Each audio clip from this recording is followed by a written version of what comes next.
our team's Let's wait noodling on- through it, seeing if there's something this session, but if not this session, it's on the radar. It's waiting on Senator Lewis Young is somewhere nearby. And Senator Simon Ayer will not be here. He had to leave.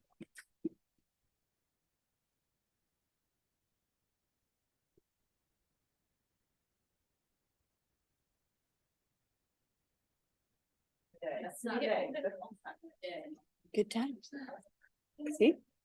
We're good. Partners in crime. Vice Chair Kagan, if you could come back here. Oh, man, you're by myself. Okay, here's what we're gonna do. We're gonna start, you noticed, Vicky Gruber was hanging around all afternoon, watching it, but she's here for, another reason. She, as you recall, we had all these bills from, Do It, in the committee, and then Senator Hester has also had bills. And so there was, discussion about how do we put all these bills into one bill, and that, satisfies some of the issues that Senator Hester was most concerned, Secretary Savage, and we're going to give kudos to our friend Vicky Gruber, who put it all together and pulled some magic.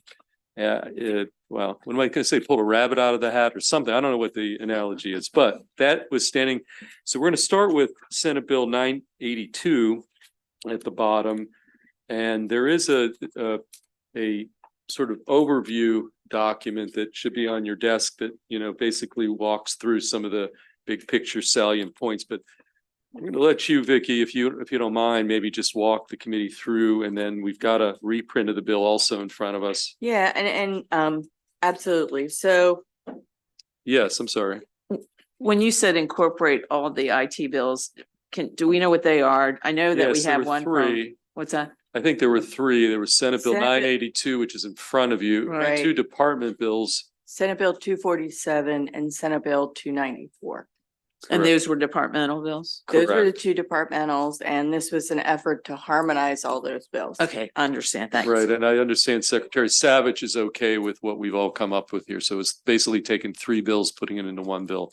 Mhm. So Vicky, why don't you take it Sure. from So there? I'll go over quickly the broad sweep of what the bill does. Senate Bill 982 as amended. And I'll just add, I had the fortune or misfortune in 2002 to be the staff person for budget and tax when the initial major information technology development project fund was first established. So what comes around goes around. So first, it does clarify the intent of the General Assembly that oversight of IT projects be centralized at the Department of Information Technology. A lot of projects over the years have been done in budgets outside of Do It. Whenever we see that during the budget process, DLS recommends that we fence the money and make sure that oversight is still done by Do It. But this clarifies the intent, and it probably should have been done back in 2002, that oversight be done by the department. The Major Information Technology Development Fund Project Fund is renamed to the Information Technology Investment Fund. And it provides that 20% of the money will be set aside for what will be called expedited projects under the bill.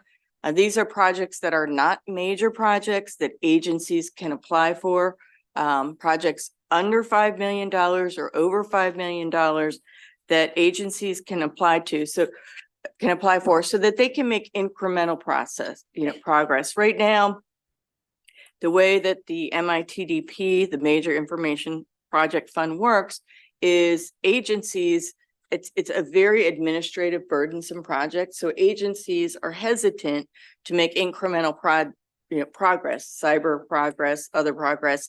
And so they try to pack everything into one big project, and that doesn't always work. And so this is setting aside 20% of the funds that aren't named projects that go through the whole budget process, that agencies can apply for and compete twice a year to get these funds and move forward with a project in an expedited manner. The bill does provide that in moving forward with an expedited project, as originally drafted, the bill said that these projects would be exempt from the BPW. This is changed to say that they will be expedited through the BPW process, but that ultimately we want a competitive process that allows and encourages small and minority business enterprise vendors to participate.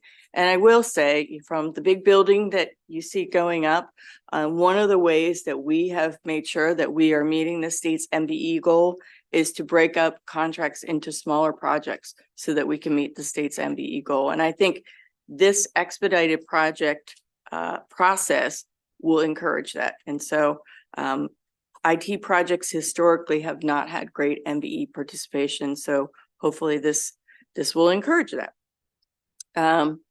The bill also clarifies that legislation, that projects that are reoccurring standard operating technology, think about a project like Network Maryland, that's not considered a major project that has to go through all of the forward funding, auditing, planning that other major projects would.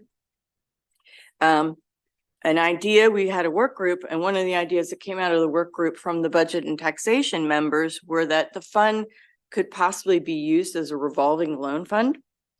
And so this language allows the secretary to establish a process which agencies could theoretically get funding through a revolving loan process where they would pay the fund back in future budget years. And maybe that flexibility will also allow things to get done faster. The secretary is required by regulation to establish a process for agencies to apply for these expedited funds. And as I mentioned, in a competitive manner that encourages small and minority business enterprise vendors. In consultation with the Modernized Maryland Commission, which is revised, and I'll get to that shortly, the department's going to develop standards for units of state government to identify legacy systems that need modernization and to adopt an information technology maturity model to inform and help prioritize IT decision funding processes. The department is going to inventory and assess the state's legacy systems to prioritize what needs to happen based on security risk each year. That's going to happen by January 1, 2025. And then by January 1, 2026, the department is essentially going to do what you almost could most easily compare it to is how we do the CIP project for state capital budgets. It's a 5-year sort of projection of what we need to spend. So it will be a 5-year projection of what to replace each legacy system, a 5-year projection of what it's going to cost, and then how you could space that out over a 5-year project. As I said, similar to the state capital improvement program. Next, the department is going to hire a consultant to assess the state's information technology procurement process and make recommendations that allow the state to proceed with these projects in a more rapid and responsive manner. One of the criticisms of our current major information technology development process is it's very slow. It takes months. There's a lot of administrative burden on the front end, and you probably want that for a major project. But on the other hand, by the time you've gone through that whole process, it has to be specified and the project outlined in the state budget. And then once you've gone through that whole process, maybe what you were trying to do isn't even the most updated technology at that point. So allowing state government to have a more nimble process to do things incrementally rather than waiting and trying to do it all as a big project will hopefully reduce our risks and cybersecurity incidents going forward. As I mentioned, the expedited project under the bill would not be exempt from BPW approval, which was the original bill, but it would be expedited for approval and placed on the BPW agenda as soon as practicable. What was in Senate Bill 982 originally, but also in Senate Bill 247, the departmental bill, was alterations to the Modernized Maryland Oversight Commission. The oversight is now struck. And so the Modernized Maryland Commission is altered to be a best practices advisory committee, essentially consisting of 5 members of state government, the secretary, the chief information security officer or their designees, 3 state CIOs, and then 5 private sector members appointed by the governor. Because it's an ongoing commission, the appointed by the governor language is added and terms are added, standard language about members cannot be paid for the participation, but expenses reimbursed. The chair of the commission is the secretary or the secretary's designee, and it will be staffed by the department in consultation with DLS. So we're joining the party. Uncodified language requires the department to develop a state modernization plan. Language was also added to ask them to identify certain positions that might be suitable for independent salary setting authority or greater flexibility in position classification in order to meet the department's mission. That has been an ongoing issue at the department, being able to recruit and retain people at high levels of government, particularly in the IT field. So they're asked to look at that. Another thing that hasn't been really focused on in looking at when we do IT projects is when we do an IT project, it's installed, it's successful, is the training and uptraining of existing employees to fully be able to utilize the technology. So that was a suggestion that I had, that a modernization project really should include the training and uptraining of existing employees to fully utilize the technology. And then uncodified language mandates the creation of 2 positions. One position would be used to administer this new expedited process for agencies to apply for the 20% of funds set aside for these expedited projects. And then another one would be a grants administrator to aggressively pursue any funding that the state could get, federal, private, or otherwise, to help support the funding of these projects, because we know there are more projects that need to be funded than we have money for. So a grants administrator to seek any other funding that might be possible. So with that, that's the overview, and I Okay. can. So maybe Senator Hester or Alexis want to add something. Before we do that, I should have said this outside. Before we do any voting today, the queue is really building up from this committee, and therefore, starting now, the idea of automatic holds, you're going to have to come up with a good reason to hold bills. So I'm just going to start applying that today. That just randomly, automatically holding bills is going to create massive problems for us. So I'm not saying we can't hold bills, but you got to have a pretty strong reason to do so. So I throw that out. Senator Hester or Alexis, do you want to add anything to on what Vicky Gruber just discussed? Okay, Senator Hester. Thank you, Mr. Chair. I mean, I just wanted to thank Vicky for her help in pulling all this together. It really helps to have somebody with the institutional knowledge and the understanding of the MITDP fund. I also, I think it was a real collaborative process, and that we wound up in a really good place with DeWitt and the secretary. And I think I think we're headed in a really good direction. So nothing specific. There were a few comments from the comptroller's office, so I don't know if those are incorporated into this or not, but we can talk about that later. Yep. I did talk to the comptroller's office. I think their concerns are addressed. Okay, with that, any questions from Emmy before we entertain? I would just say a favorable motion, or we have to take up amendments. But clearly there are amendments here, but any questions of Ms. Gruber, sponsor, Senator Hester, Alexis? Okay, we've got a favorable amendment. Okay, Vice Chair King. Thank you.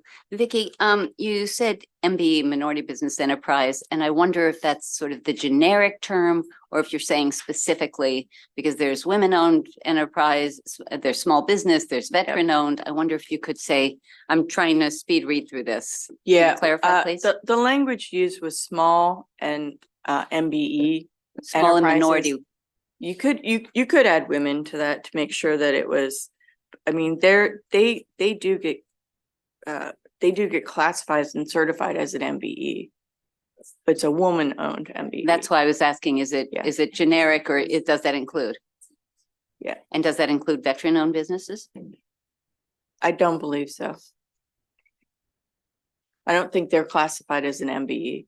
So if MBE includes women, does it harm anything to add them, to be really clear?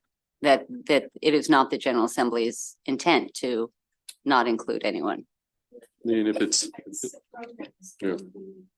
It's I mean, I think that's it's the WMBE. program. Yeah. Mhm. Right, but Vicky kept saying MBE. So if it's, We can clarify that it Can we clarify? matches to the section of procurement that the language follows. I think that would be good. And again, If we're it- doing if it so much. doesn't Already, we can clarify that. Yep. Okay, and if we're doing so much for veterans family, and if they're veteran business owners, and if it's appropriate to put them in, I'm not a procurement expert. I mean- I'm asking the question. That's a policy decision for this Yeah, group. How about this, your technical amendment, I would say, beyond that, when we go to the floor, I don't want to just throw something in there. If you think that the veteran component is, okay, well, let's open up for discussion. I wasn't anticipating, getting So super technical the here. intent was to make it match our current state goals. And I'm not sure.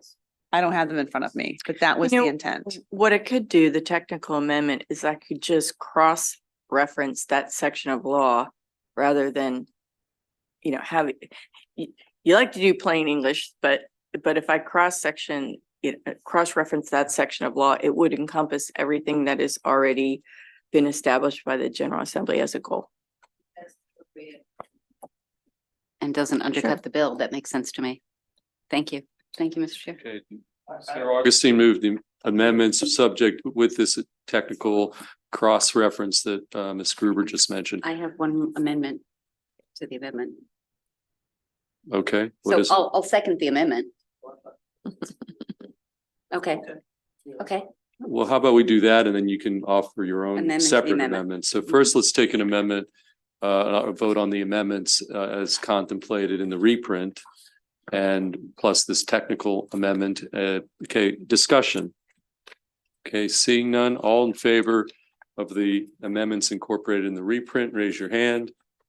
All opposed, those amendments carry. Now, Senator Kagan, you have an additional amendment? Thank you. In the reprint, page 1, after line 22, I'd like to make a motion that we change the word citizens to residents.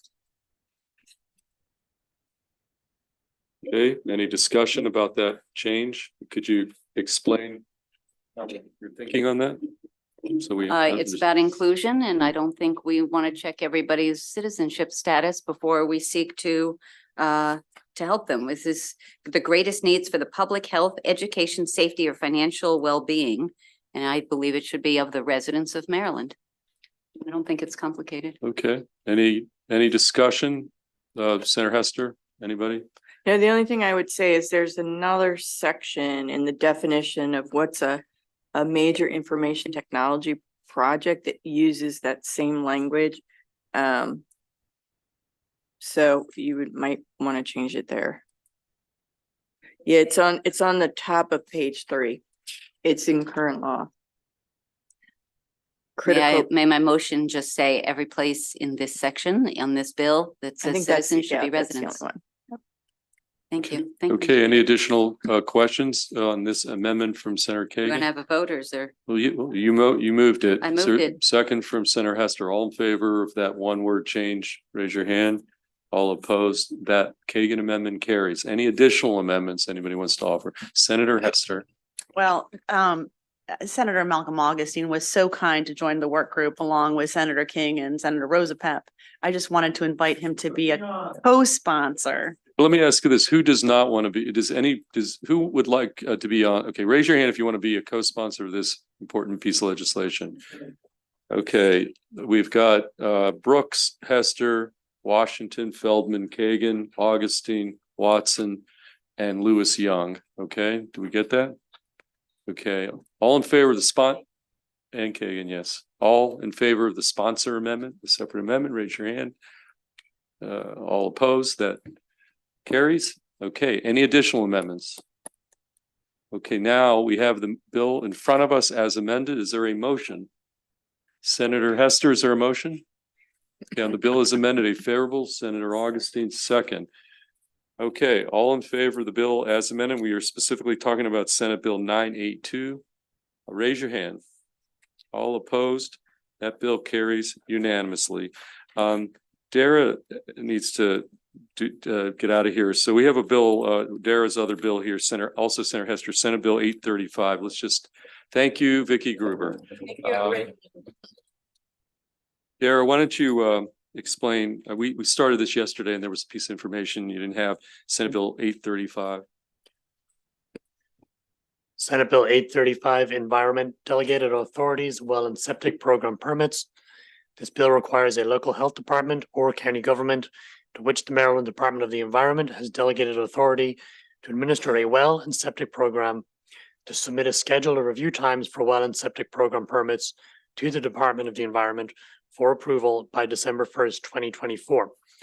The bill also establishes a schedule for the local health department or county government to submit well and septic program permit data to the department for review. There is one amendment. It is not in your packet. It is a standalone document. The amendment adds a reporting requirement for the Department of the Environment, a study and reporting requirement for the Department of the Environment in consultation with the Maryland Association of County Health Officers, the Maryland Conference of Local Environmental Health Directors, the Department of Health, the Maryland Association of Counties, and the Department of Information Technology. Any questions for Dara? Did you say there were any amendments? That was the one I'm amendment that sorry, added, I apologize, the amendment, okay. and there was no Yeah. opposition of the bill. hearing. Okay, any question about the amendment? My apologies. Senator Hester. It's going to explain that the purpose of the amendment was try to address one of the concerns that the Maryland, who was it? MACHO, the Maryland Association of County Health Officers. Yep. They raised a concern that they've been trying to get, I mean, part of this is an IT issue. Their local departments don't coordinate with the state departments. They've been talking about it for 20 years. So this just asks them to all get together and figure out how to update the IT system, how much it's going to cost and where they're going to get the money from. Okay, do you want to move that amendment? Okay. Question on the amendment. A question on the amendment from Senator Kagan. Okay, second from Senator Augustine. Now, questions, discussion. Senator Hester, is 6 months enough time for MDE to do a report? Gather the information, write it, and get it to us? No, it's not. That was supposed to be an interim report, and then with the final report was supposed to be full year later. Is that what the amendment language says? Okay, Or the amendment language says.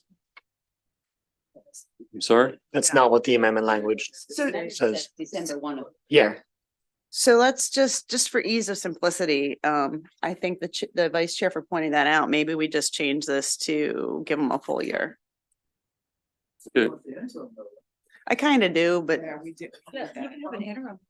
okay, so the amendment, Yeah, we need an interim. okay, so interim in December and then that was my original ask. Okay, Okay, Dara, just says you're gonna have to write this up. Okay, so Dara, did you get the modified amendment language? that yes, we're thinking- gonna have an interim report on December 1st, 2024, and then this final report will be due December 1st, 2025. No, a year later. I don't know how much, I mean, if they get 6 months to do the interim and then another 6 months to wind it up. The only. No, it's in here, I just looked, it's June 1. Yeah. That's why I said 6 months. So okay. So the only thing June is 1st. that then that's 6 months, 7 months before you're gonna have legislative action. Is that, do you want to give them more time to be more comprehensive? And you'll still get it in time to do legislative action? whatever the chairperson, chairperson. Okay, here, you know what? It's your bill. I don't want to spend too much more time on this.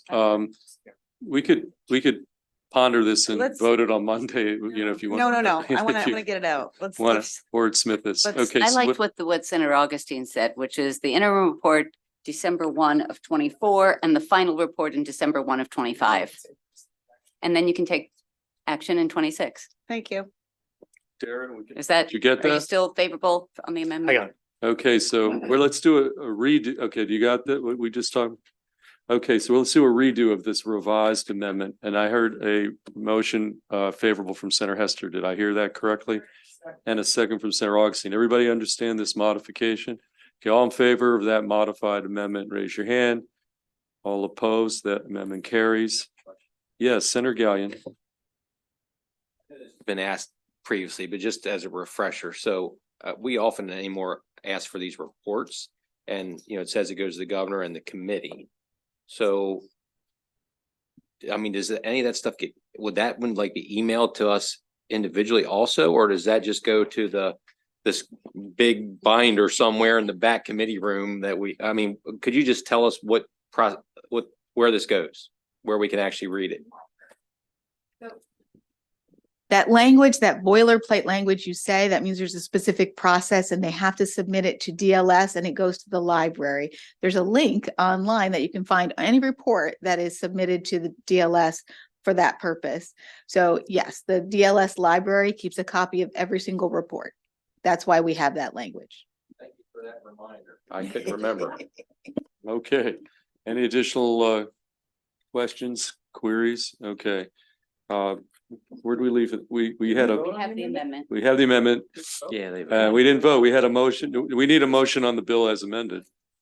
Second. Okay, Senator Hester as amended, Senator Kagan on the bill as amended. Specifically, again, we're talking about Senate Bill 835 as amended. Everybody in favor, raise your hand. All opposed, that bill carries unanimously. Okay, we spent a lot of time yesterday, SB1. I think it's time to take up SB1. So where'd we leave everything? Everybody had, we had a lot of discussion. I don't know, do people have questions? Do you want to walk? Yeah, let's go with Senator Augustine. Okay, so we have a motion favorable on the amendment and a second from Senator Washington. If you recall, there was a reprint yesterday with a document with some explanations. So why don't you go, why don't you do that? Okay, thank you. Thank you, Chair Feldman and members of the committee. First of all, I just want to thank all the stakeholders and everybody who's worked hard on this, particularly Alexis, who just put in an unbelievable amount of work on this. Colleagues, that the amendments really refine where we started. We started, as you heard in the larger conversation, with just real concerns about our constituents who were getting taken advantage of, paying more money than they needed to for their retail energy. The amendments, having listened to the concerns of our members and others, really refines it by pulling out the commercial and brings it really to the targeted group of the residential customers and creates real guardrails for the general market and for the green market, which I think is just very, very important. And it really does then to protect Marylanders and to save them millions of dollars. Number one, it's going to save them millions of dollars, which I think is very important. But it also lays this foundation for a green energy market to grow.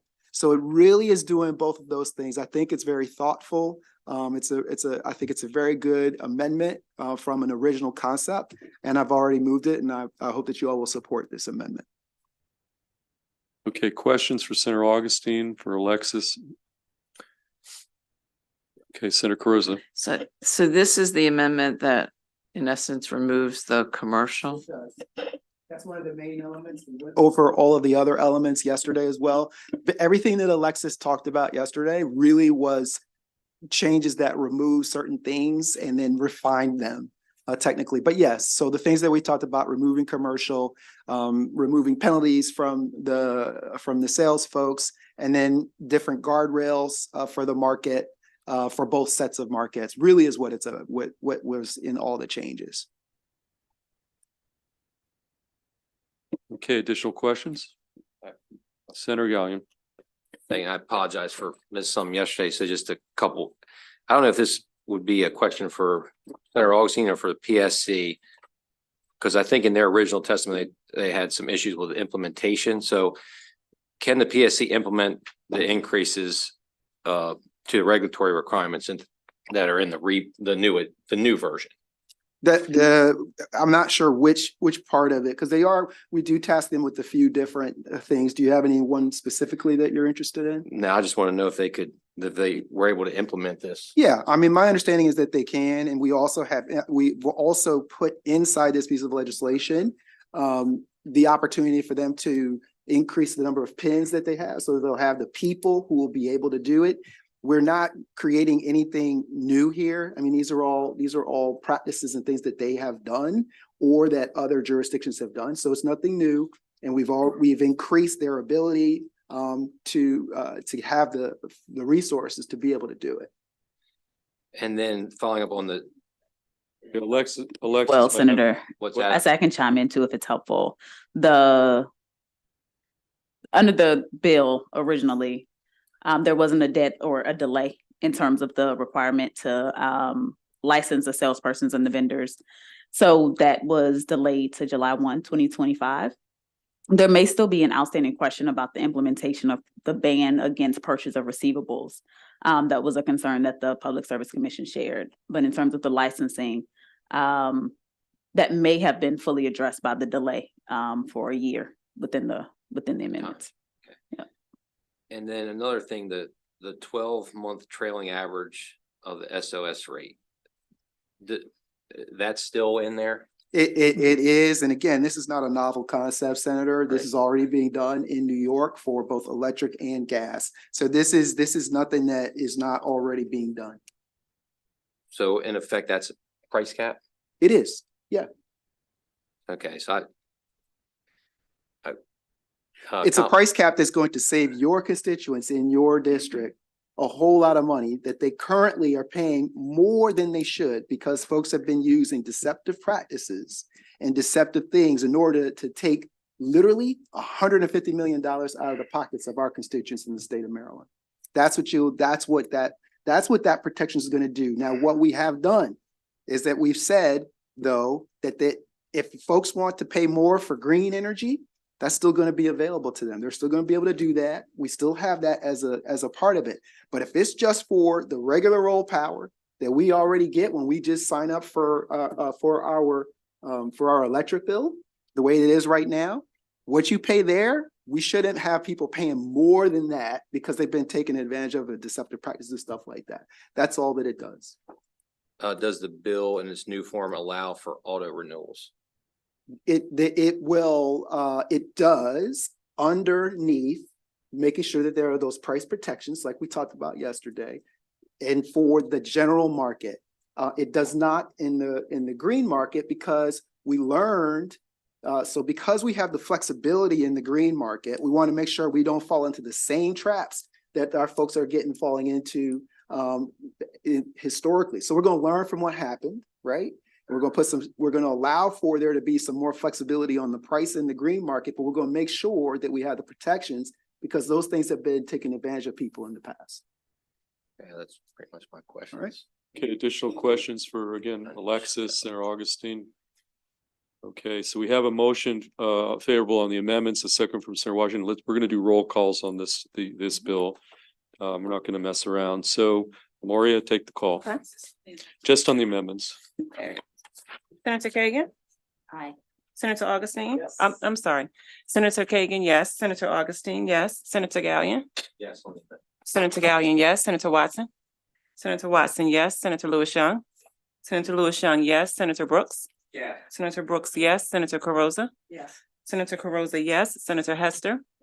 Senator Hester, yes. Senator Washington? Yes. Senator Washington, yes. Senator Feldman? Oh, yes, so those amendments carried 10-0. Senator Simonera is not here. Okay, we have a favorable motion on the bill as amended. We're talking again SB 1, a second from Senator Washington. Okay, discussion. Questions, discussion, seeing none. Let's take the call. So Lemuria, this is the bill as amended, Senate Bill 1 as amended. All right, Senator Kagan? Aye. Senator Kagan, yes. Senator Augustine? Yes. Senator Augustine, yes. Senator Gallion? No. Senator Gallion, no. Senator Watson? Senator Watson, yes. Senator Lewis Young? Yes. Senator Lewis Young, yes. Senator Brooks? Yes. Senator Brooks, yes. Senator Carosa? No. Senator Carosa, no. Senator Hester? Yes. Senator Hester, yes. Senator Washington? Yes. Senator Washington, yes. And Senator Feldman? Oh, yes, that bill carries 8-2. Senate Bill 1 carries 8-2. Our next move, we have Jared Demarinis here. He came, we've got 3 election related bills, and I want to bring him up for any questions. So we're going to start with Senator Hayes on Senate Bill 417. We're going to turn to Stacy to explain Okay. these bills. Senate Bill 417, Election Administration, State Administrator, Local Boards, and Election Directors. This bill requires the State Board of Elections to, at least annually, evaluate the performance of the State Administrator of Elections. The bill requires the State Administrator to, at least annually, to provide a performance evaluation of the Election Director of each local board of elections to that local board, including any recommended disciplinary actions for failure to comply with state laws, regulations, and policies. The bill also makes changes to the state election law relating to the statutory powers and responsibilities of the local boards of elections and the local election directors. There is one amendment in your packet that is offered by Senator Kagan. You can find on page 2. And this amendment authorizes the state administrator, when conducting a performance evaluation of an election director of a local board, to seek feedback of individuals with whom the election director regularly interacts during the course of their duties. Okay, Senator Kagan, do you want to add anything to that about the amendment? Sure, thank you. So I love the idea of the accountability, both for the administrator as well as for our 24 local administrators. I thought it was a little bit too much of an onus on our state administrator and on the board. I thought that some collaboration with the local staff and board members, some consultation before making a ruling or writing a report would make sense.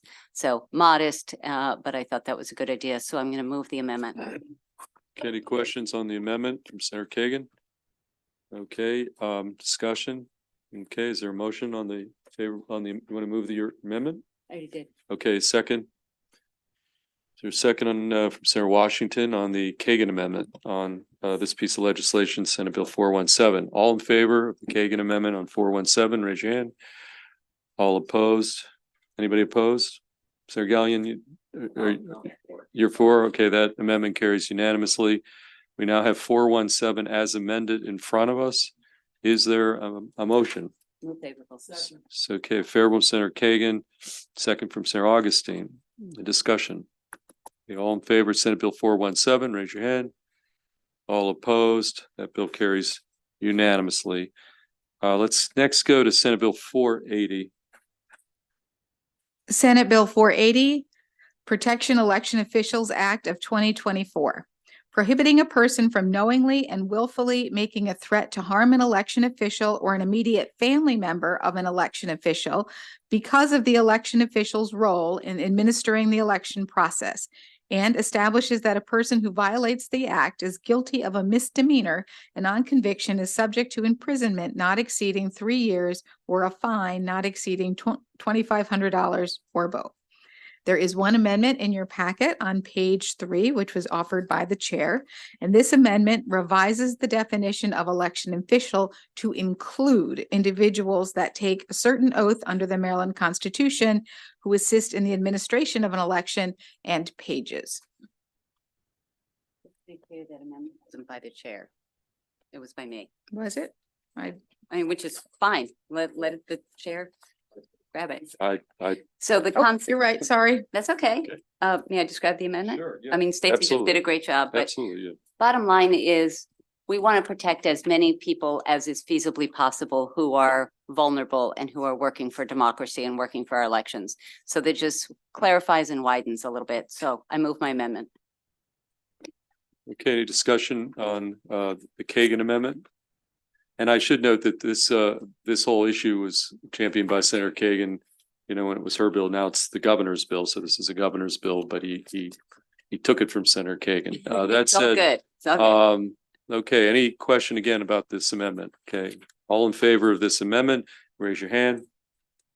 All opposed, that amendment carries. We now have Senate Bill 480 as amended in front of us. Any discussion? Yes, Senator Kagan. Could I possibly be added as a co-sponsor since I missed the memo and it was my bill? Absolutely. Okay, anybody else want to be on this bill as a co-sponsor? Okay, all in favor of allowing Vice Chair Kagan to be added as a co-sponsor, raise your hand. All opposed, that goes on to the bill. We have Senate Bill 480 as amended in front of us. Is there a motion? So moved. Favorable motion from Senator Kagan, second from Senator Augustine. Discussion. Okay, all in favor of Senate Bill 480, raise your hand. All opposed, that bill carries. And let's go to this third election bill from Senator Kagan, Senate Bill 494. Stacy. Senate Bill 494, Election Law, Post-Election Procedures. This emergency bill makes changes to state election law regarding 1, the process of canvassing and certifying election results, 2, the appointment of designees to serve on the board of state canvassers, and 3, the ascertainment of results by the governor. There are 2 amendments in your packet. Beginning on page 4 is Senator Kagan offers an amendment to require the state administrator to transmit the certified election results to the governor within 3 days instead of 30 days of receipt. This other amendment that's offered is on page 5, and this is the amendment that's offered by the chair. This would require a board of canvassers to determine following an election that there appears to be an error in the documents or records produced during the election to immediately investigate the matter in consultation with the state administrator. Further, it requires the state administrator to review the dissent of a member of the board of canvassers from a determination of election results and submit the dissent to the state board of canvassers for a final determination. And third, it requires the State Board of Elections to maintain a file of that final determination. Yes, Senator Kagan. So in addressing the first amendment, that was a typo that everybody missed. So 30 days would obviously put us way past certification and all that. So I'd like to move my amendment, changing 30 days to 3 days. Okay, everybody get that? Okay. All in favor of that adjustment to that amendment? Do you have a question, Senator Kagan? Okay. All in favor, raise your hand. All opposed? Okay, that amendment carries. Is that just the one? It's just the one amendment? No, there are 2 amendments. Okay, I'm sorry. So the other one has your name on it. Stacy yeah. explained it really well. Right. Jared is likely to need to jump in, but I'll just start with a second if I could, Mr. Chair. Sure. This is a really technical bill that is basically required by federal law. And to be in compliance, we kind of have to pass this and we want to make sure we do it right. And so Jared has been working with legal counsel and lots of other folks, and we've been working with the House as well to make sure we get this right. So this amendment is basically the getting it right on a lot of technical things. And this is part of, and this bill addresses the slates of fake electors that we saw in other states after the presidential election, when one of the candidates believed that the election results were not accurate. So this is, again, complying with federal legislation that passed after that. Jared? Jared, do you want to add anything to with Vice Chair Kagan? I mean, basically, it just allows the state administrator then to help investigate any of the, I would say, discrepancies. If a local board of canvassers has issues, or if there's a dissent, that we can kind of help quash any sort of disinformation or any sort of, I would say, distrust in the electoral process as quickly as possible. And this kind of allows for dissent, but also allows for a complete investigation with a resolution to ensure confidence in the system. Okay, any questions on the second amendment, either Mr. Chair Kagan or Mr. Demarinis? Okay, seeing I'll none. move the second amendment. Okay, is there a second on the second amendment? Favorable, Senator Lewis Young, all in favor of amendment number 2, raise your hand. All opposed, that carries. We've got the bill as amended with those 2 amendments. Favorable from Senator Kagan. Any second from Senator Brooks? Discussion? All in favor of Senate Bill 494 as amended, raise your hand. All opposed, that bill carries unanimously. Stacy, let's just stick with you. Okay. Why don't we go to Senate Bill 527, which had been held previously? Would you like me to re-describe it or just talk about the amendments? Does anybody need a new explanation of this bill? The contracept? Okay, why don't you just explain the amendment then? Okay, so there are two amendments in your packet. On page 7 is the amendment offered by the sponsor, Senator Kelly. This amendment establishes one date for the development and implementation of the plan required under this legislation of August 1, 2025, instead of different dates for development and implementation. The second amendment that's offered is from Senator Carrozza, and that's on page 8. And this amendment pushes the dates of implementation until 2026 instead of 2025. Favorable on well, the first one. I'm sorry, I was getting a little distracted. Somebody's texting me about something. Okay, I shouldn't be admitting this on camera. You know, it's been a long day since, it seems like 6 years since the governor was here this morning. Okay, Motion on the First Amendment, the Kelly First Amendment, second from Senator Washington. Okay, any discussion of this First Amendment? I know Senator Carrozza has another amendment, but Senator Carrozza, you have a question? No, on- actually, Mr. Chair, on the amendment, I had heard after we met yesterday, I did hear from the president of Warwick Community College who was advocating for the amendment. So just wanted This amendment. the amendment that we have, and I'm not going to press a vote on the other amendments. Okay, well, that's very good. Okay, any further discussion about this amendment that we have a favorable and a second on? Okay, all in favor of that amendment, raise your hand. All opposed? Okay, that carries unanimously.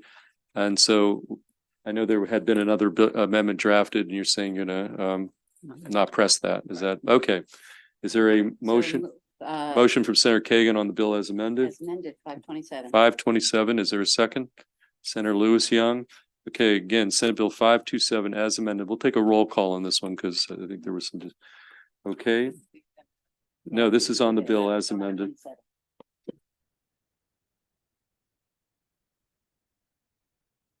That's Kelly's amendment and there are no other amendments. No, I thought we voted on both Kelly's and my first amendment, and I wasn't pressing on the other amendments. So unless I apologize. There was That's- only one amendment. You say there was, Your amendment. there was a sponsor amendment, and then there was my amendment. Right, and you just said you're not gonna press. Right, and I thought we would that have to was take just your. said. Okay, I didn't. all Okay, right, so then I let's pull back on the bill, the favorable bill on the as amended. Let's go back. So We adopted the sponsor Kelly amendments. We did not okay, adopt or even consider or Okay. vote on your amendment. okay, I thought that was what Okay, the I discussion apologize. was. Okay. When you said you weren't pressing it, I No, misunderstood. I had 4 amendments. I said I'm not pressing the other 3. I was moving. And I got confused because I thought we already approved the sponsor amendment and then we went to my first amendment. Okay, no, we did not. So let's take that up now. And you want to describe that one more time? So my amendment basically moves, it strikes 2025 and substitutes 2026, giving the community colleges more time. And as I said, I did hear from the president of Warwick Community College after she heard our discussion yesterday, and thought that this delay from 25 to 26 would be helpful given everything else that they're doing with the $22 million in CADE cuts they're trying to restore with the dual enrollment and with the blueprint. So that's why they're So the requesting. Carrozza amendment is a 1-year delay. It's on page 8. It's on page 8 in the packet. You're making a motion? I'm making a favorable motion for the amendment on page 8. Okay, so there is a motion second. Okay, discussion. Like I will say, I did speak to or had a conversation. My understanding is the Association of Community Colleges with respect to the one community college, the association was fine with the bill as is without a delayed effective date. But I'll just put that out there for part of the What- discussion. That may be different from the conversation I had with Well, the director that was I last understand. night afterwards, so I don't, Okay. that Well, was my I- impression that they were, I mean, they left the impression that Right. the delay would be helpful, but obviously they would comply with whatever dates because they're gonna be in compliance. Okay, well, we're going to take a roll call vote on your amendment, but Senator Hester. I was just wondering if, given the given that the one college that she mentioned, if we could give that one college a 1-year delay. Mm, Okay. I would not be supportive of that. Any additional discussion about the Carosa amendment? That's all in front of us, the 1-year delay. And we do have a motion and a favorable, so we're going to have to take a vote on this. Okay, so any further discussion before we do a roll call? Yes, Just Vice Chair flagging. Kagan. Just flagging that this goes into effect July 1 of 24, so it's 13 months, and goes into effect before the beginning of next school year. Okay, further discussion. Okay, we are going to take a vote on the favorable motion from Senator Carosa that was seconded by Senator Gallion to delay it an additional year. And Lemuria, All right, Senator Kagan. No, on the Sen- amendment, no. Senator Kagan, no. Senator Augustine. Senator Augustine, no. Senator Gallion. Yes. Senator Gallion, yes. Senator Watson. Senator Watson, no, I'm sorry. Senator Lewis Young. No. Senator Lewis Young, no. Senator Brooks. No. Senator Brooks, no. Senator Carosa.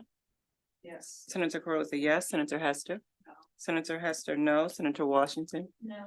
Senator Washington, no. Senator Feldman. okay, no, that motion fails to 8-2. We now have back to the bill as amended with that sponsor amendment previously in front of. Favorable from Senator Kagan, second from Senator Augustine. We'll take a roll call on the favorable on as amended on Senate Bill 527. Lemuria, Senator Kagan. Aye. Senator Kagan, yes. Senator Augustine. Senator Augustine, yes. Senator Gallion. No. Senator Gallion, no. Senator Watson. No. Senator Watson, no. Senator Lewis Young. Yes. Senator Lewis Young, yes. Senator Brooks. Yes. Senator Brooks, yes. Senator Carosa. No. Senator Carosa, no. Senator Hester. Yes. Senator Hester, yes. Senator Washington. Yes. Senator Washington, yes. Senator Feldman. yes, that bill carries 7-3. Next up, Senate Bill 649. Alexis, Senate Bill 649, Public Safety Answering Point Personnel Training and Telecommunications Cardiopulmonary Resuscitation. This bill requires the 911 board to establish training standards for public safety answering point personnel on best practices for telecommunications CPR instructions that are based on current nationally recognized best practices. The recipients of this training are allowed to provide recommendations for improving the training. The use of the 911 trust fund is expanded to include the cost of funding the trainings. There's one sponsor amendment in the packet beginning and ending on page 9. And it removes all of the language requiring the 911 board to implement these trainings and instead allows as an acceptable use of the fund, the cost of those CPR trainings. okay, Senator Kagan, you. Yep. The most important aspect of this bill is adding telephone CPR to quarterly one-on-one training to the list of allowable expenditures from the 911 fund. This does not affect the general fund. There are millions of dollars in the 911 fund, and some of that is already authorized for training. Our 911 specialists are already certified in CPR and lots of other life-saving techniques, but it's not regular. And this would make it quarterly with feedback one-on-one. So with the amendments taking out standards which already exist and which need to have the flexibility in being updated, there was no opposition, and MDEM and everybody came in support of the bill. So I'd like to move favorably on the amendment. Okay, we have a motion favorable on the amendment. Is there a second? Senator Lewis Young. Okay, discussion about the amendment. Okay, all in favor of this amendment, raise your hand. All opposed, that amendment carries unanimously. Is there a motion on the bill as amended? No favorable on the bills amended. Okay, Senator Kagan, motion favorable, second from Senator Lewis Young. Any discussion? Okay, seeing none, all in favor of this bill, the piece of legislation is Senate Bill 649 as amended. Raise your hand. All opposed, that bill carries unanimously. Next up, Senate Bill 738. Okay. Senate Bill 738, Freedom to Read Act. This bill establishes that it is a goal of the state that each library is operated in a manner that recognizes the specified standards. Further, it provides that it is the intent of the General Assembly that any library, school library, resource center, or other library arrangement developed by the Maryland State Library Agency that receives funding from the state must adopt and follow a written policy consistent with the state standards for libraries. MSLA must develop policies for the operation of libraries that align with the state standards. The State Library Board, MSLA, and regional resource centers must incorporate the state standards. The bill makes funding for certain libraries contingent on the adoption of a written policy consistent with the standards. The state librarian is authorized to authorize the comptroller to withhold funding from county public libraries that do not adopt a written policy consistent with the standards.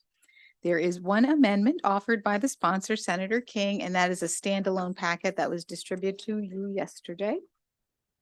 And what these amendments do is bifurcate the requirements for school library and media programs and other libraries in the state to retain the current jurisdictional framework. Just a little context, state libraries are not under the authority of the State Library Board or the State Library Agency. They are created by local school systems, and they did object to being put under another authority. So that is the reason for that amendment. Regarding school libraries specifically, it establishes that it is the policy of the state that each local school system operate its school library media program consistent with specified standards tailored to the specific instructional support purposes of school libraries. It requires each local school system to develop and implement a policy and procedures to review objections to materials in the school library media program, and it prohibits a county board from taking certain actions against a librarian, certified library media specialist, or school library media program support staff for performing their job duties consistent with the specified standards. This is instead of the standards for state libraries. So regarding other libraries in the state that receive state funding, it alters the definition of state standards and clarifies which libraries must be subject to the state standards. It provides that it is the policy of the state versus the goal of the state that certain libraries operate consistent with the state standards for libraries. Further, it's requiring certain libraries that receive state funds to adopt and follow a written policy to operate the library consistent with the state standards in order to receive those state funds. And it requires the comptroller to withhold all state funds from a specified library if the State Library Board certifies that the library failed to meet the state standards, and to continue withholding those funds until the State Library Board certifies that the library has adopted a written policy consistent with the state standards.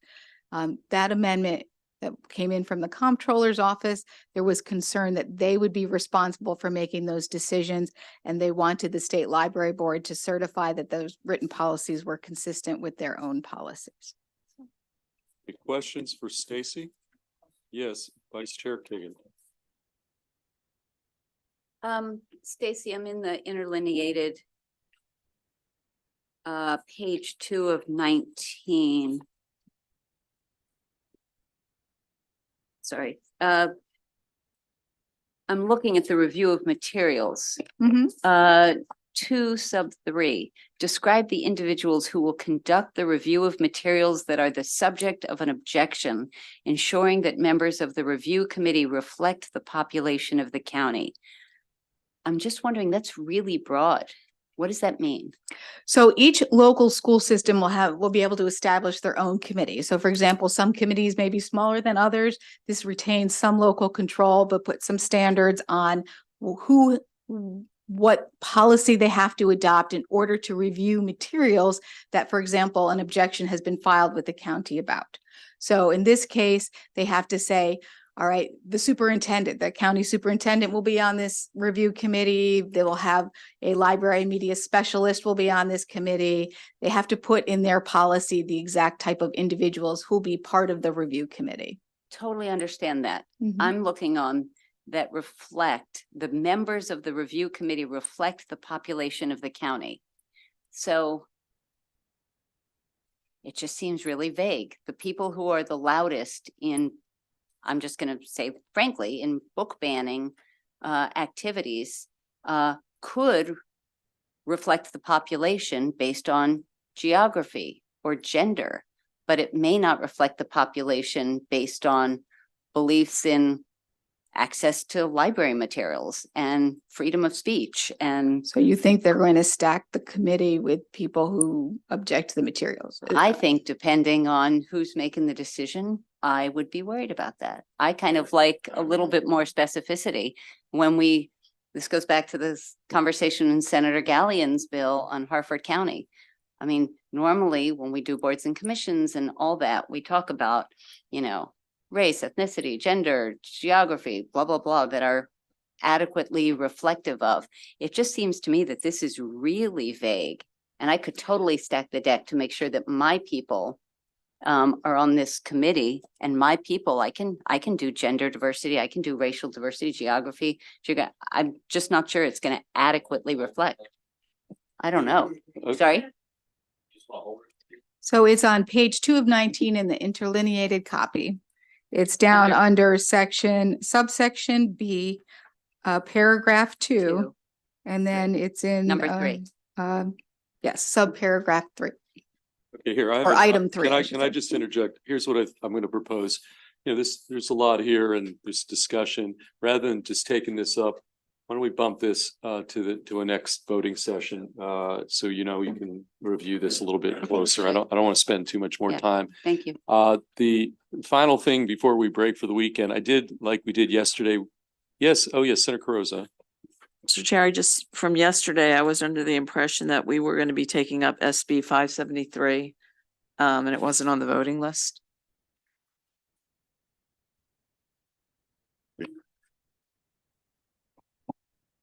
The bill that the vice chair held on checking with ethics on the, I didn't see it back on the voting list.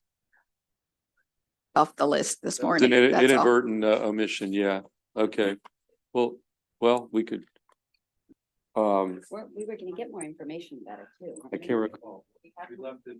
I don't remember how we left it. So Senator Carrozza, so just to refresh, I don't know if council, this is getting flags on caskets for elected officials and formerly elected officials and stuff. So do you guys want to explain that better than I just did? Explanation. Okay. I just wanted to say, when I went to Senator Peters' funeral, I felt like it would have been real appropriate for there to have been a Maryland state flag on that casket, given how much he gave to our state. I support the bill. I'm just going to say that. Okay, well, yes, Senator Lewis Young, who wants more information? Last, we had this question about an ethics and we had some questions that rose, but let's have a discussion about who needs more information before we take a vote. I just wanted to reinforce what Senator Augustine said. I hear the concern that we shouldn't be voting on something that we could benefit from, but I do agree that if we service our state, we have a right to have a flag on a casket. Okay, anybody else That's not a weigh in conflict. before we make an executive decision here about just doing a vote? And what's that? There were amendments. Okay, that's true. Yeah, do you remember the amendments? Everybody here, why don't we just, do you want to refresh everybody's memory on the? Put it first on the list for next voting session. Well, if nobody's looking for more information, you can vote. I just no. emailed Dia. Okay, you're free to vote no, Yeah, and get it. that's how it is. Why don't you refresh everybody what the amendments did, just so we're clear on that?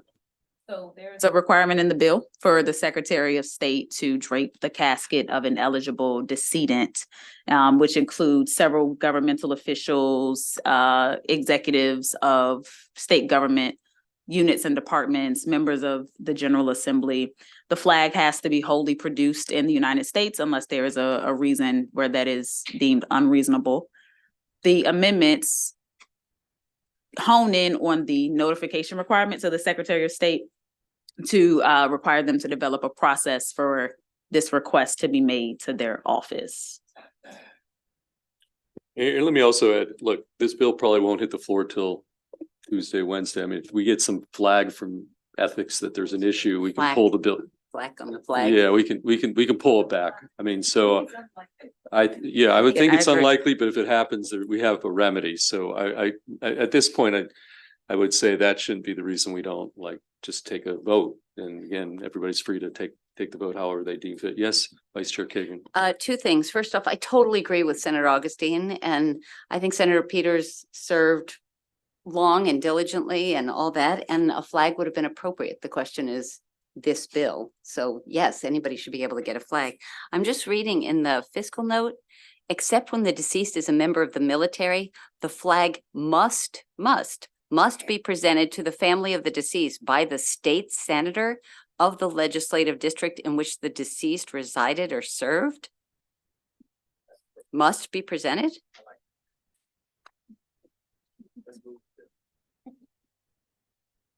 Any, I don't see that language anywhere in the bill itself, so. Executive order, so it's, yeah, is that how? the- approximately $140 per flag. I think that, Okay, here, Alexis wants to weigh in. Here, The, Alexis. the bill creates the requirement upon the request of the Secretary of State as amended. That amendment was, if I'm remembering correct, right, that amendment actually addresses a concern of the Secretary of State so that they wouldn't be broadly required to do this without there being some type of triggering event that gets them involved, a request. whatever, Exactly. I don't want to take the committee's time. Go ahead. Okay, is there a motion on the amendment? Okay, Senator Augustine, is there a second from Senator Watson? Okay, well, let's take a roll call because it may not be on the amendment, and then we'll take the bill up and we're going to do a roll call on that. So, okay, Lamoria, this is just on the amendment. Okay, Senator Kagan, Aye. Senator Kagan, yes, Senator Augustine. Yes. Senator Augustine, yes, Senator Gallion. Yes. Senator Gallion, yes, Senator Watson. Yes. Senator Watson, yes, Senator Lewis Young. Yes. Senator Lewis Young, yes, Senator Brooks. Yes. Senator Brooks, yes, Senator Carozza. Yes. Senator Carozza, yes, Senator Hester. Yes. Senator Hester, yes, Senator Washington. Yes. Senator Washington, yes, Senator Feldman. Yes, so that amendment carries unanimously. Is there a motion? Okay, Senator Augustine moves favorable as amended on this piece of legislation. And what was the number? Just so we're clear, we don't have it on the voting. SB 573, and we had a second from Senator Watson. Okay, let's do another roll call on this bill, Senate Bill 573 as amended. Senator Kagan. For now, I'm going to vote excused, please. Okay, Senator Kagan excused. Senator Augustine. Yes. Senator Augustine, yes. Senator Gallion. Yes. Senator Gallion, yes. Senator Watson. Yes. Senator Watson, yes. Senator Lewis Young. Yes. Senator Lewis Young, yes. Senator Brooks. Yes. Senator Brooks, yes. Senator Carozza. Yes. Senator Carozza, yes. Senator Hester. Yes. Senator Hester, yes. Senator Washington. Yes. Senator Washington, yes. And Senator Feldman. Yes, that carries 9-0, abstention. Only final thing before we break, yesterday with SB 1, we sort of rolled out the bill and then took some questions. We have SAFE here, and one of the bills that we still have from the governor is his data center bill. I told everybody I wouldn't keep us here past 6. I mean, it's 5:30. Let's just use a little time to maybe just roll it out. We're not going to vote it, but I would like to kind of at least get a discussion going on this bill because I think within the committee, there's, different points of view. So I think that would be a good use of our final thing. And then we'll take that up later, not today, but at some point. So on data center, that bill is on the voting list, actually. It's Senate Bill 474.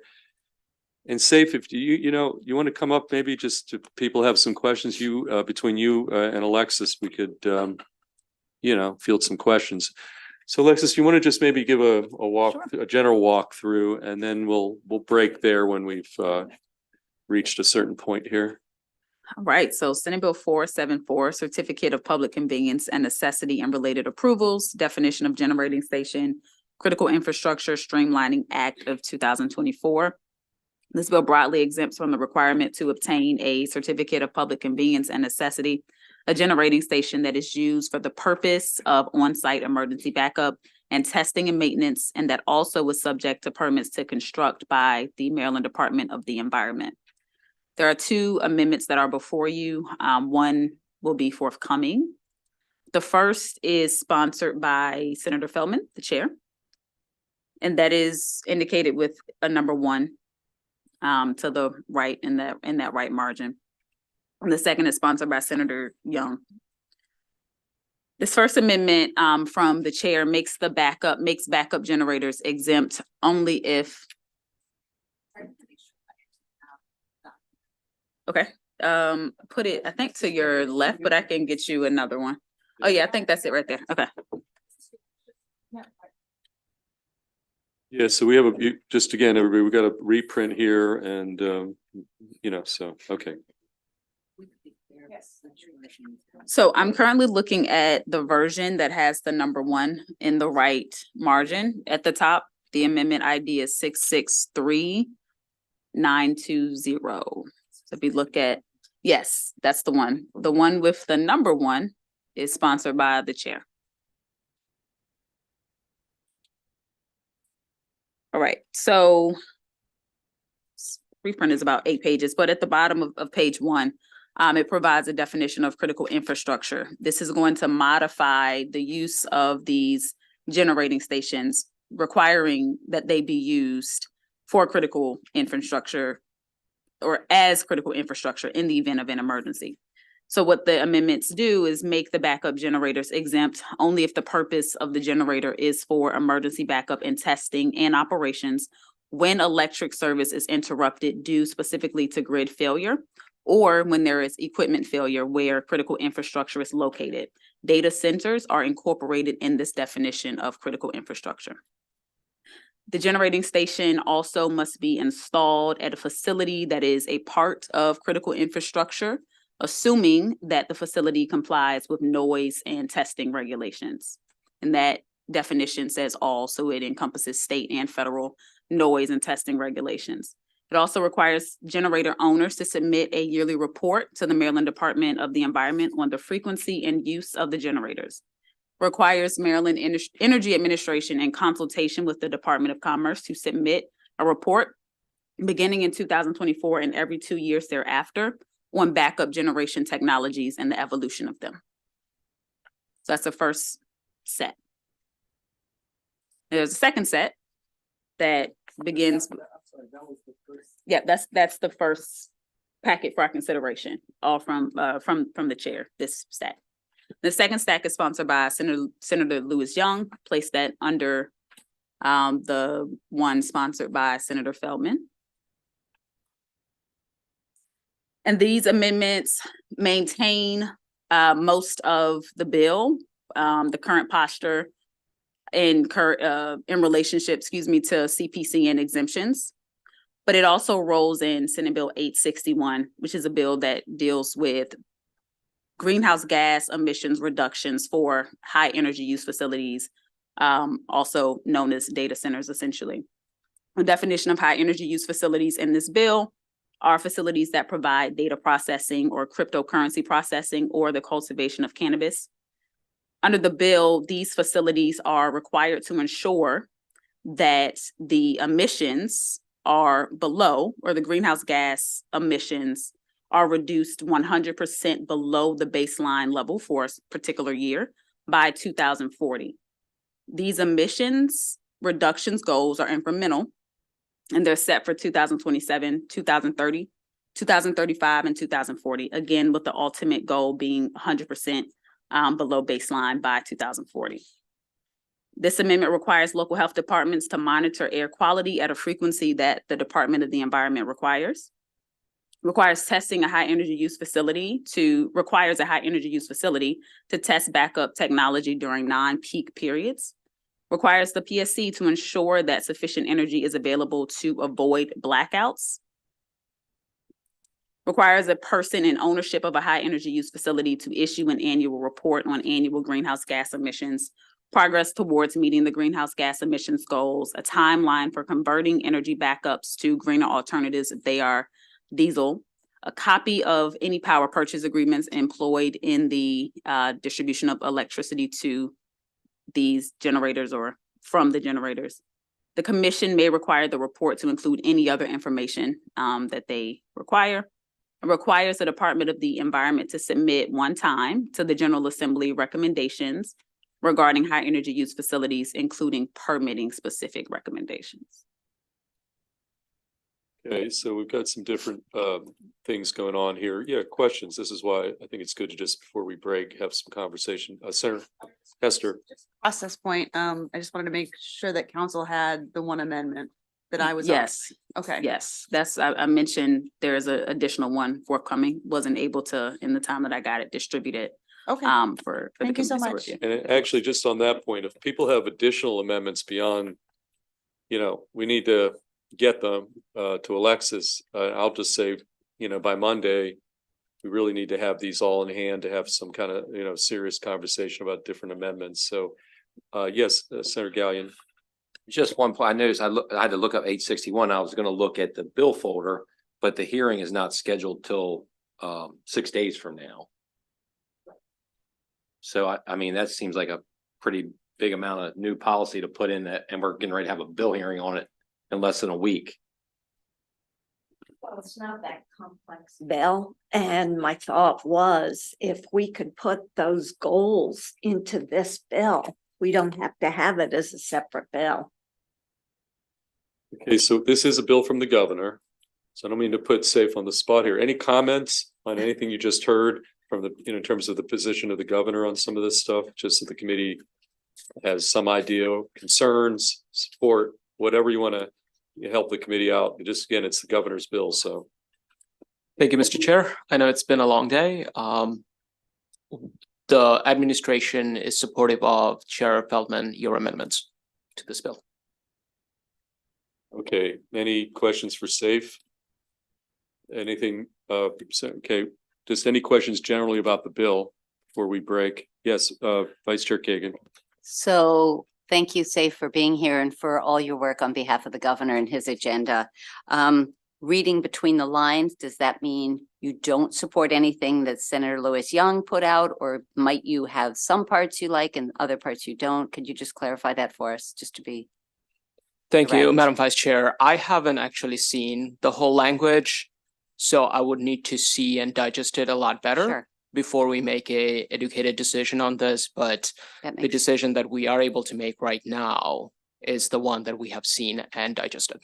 thank you, Safe. Okay, That so- makes total sense. Thank you. We'll give that to you, and you digest it over the weekend and give us some feedback as a committee before we take action. So, okay, maybe that's a good way to break for the weekend and for the week. And so I'm going to declare this bill, the series of bill hearings, voting. And by the way, we knocked out about between the 2 days of voting sessions, about 20 bills. And that's one of the reasons why we moved some of the bills from today to Monday, so we could actually do some of this. So with the 2021 bills behind us, I hereby declare our week of work done.